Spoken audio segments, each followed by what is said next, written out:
Ayan guys, at magbubuhos na kami ng biga. Kinakabit na yung mga ng biga at bubuhusan na.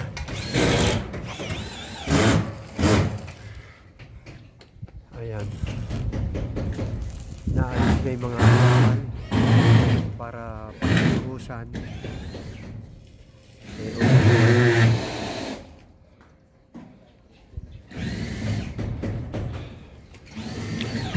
Preparing na yun para magbuhos na ng slab.